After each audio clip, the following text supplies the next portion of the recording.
नमस्कार. माझं नाव संतोष विस्तारे. मी वाशिम जिल्ह्यातील एका छोट्याशा खेड्यात राहतो. माझ्या कुटुंबात मी, माझी बायको, माझ्या 2 मुली आणि माझे आईवडील आहेत. माझी मोठी मुलगी गावापासून दूर असलेल्या एका महाविद्यालयात शिकते आणि माझी लहान मुलगी गावातील एका शाळेत शिकते. गेल्या 25 वर्षापासून मी इथे आहे. मी शेती करतो. अत्यंत आनंदी आणि सुखी कुटुंब होतं माझं.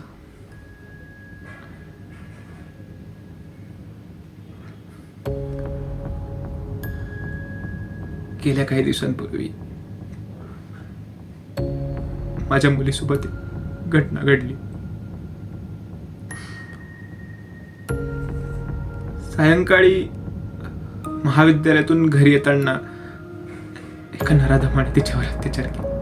ती मदतीसाठी ओरडत होती, मला वाचवा, मला वाचवा, मला वाचवा. पण त्या रस्त्यावरच्या एकाने तिची मदत केली नाही. व्हिडिओ काढत बसले सगळे.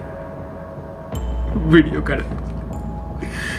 मुलगी घरी का आली नाही म्हणून मी स्वतः गेलो बघायला.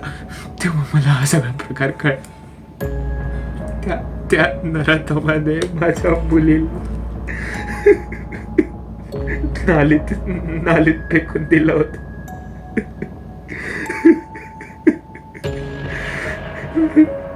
मी मुलीला घरी घेऊन आलो. 2 दिवस तिने काही खाल्लं नाही, काही पिलं नाही, कोणाशी बोलली नाही, काही नाही. आणि तिसऱ्या दिवशी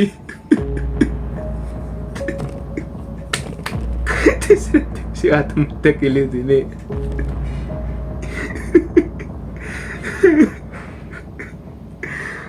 कोणाला तिला वापस, कोणाला ते व्हिडिओ काढत असलेले लोक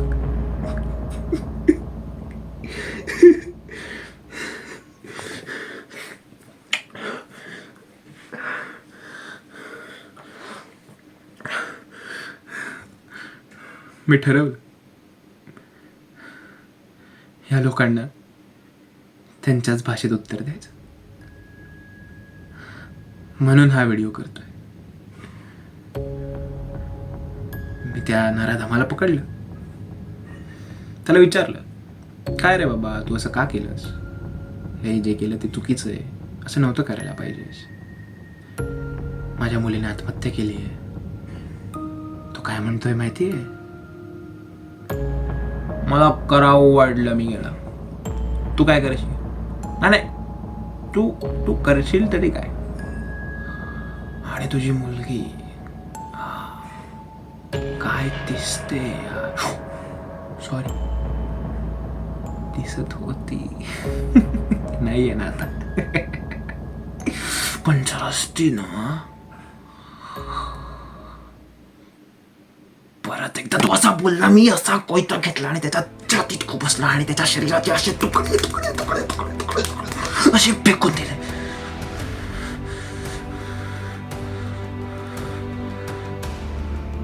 माझ्या या कृत्यामुळे माझी मुलगी वापस येणार नाही,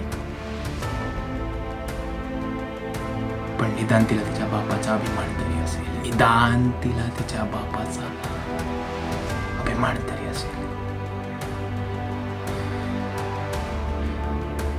या अशा घटना तुमच्या आई बहिणीसोबत सुद्धा होऊ शकतात.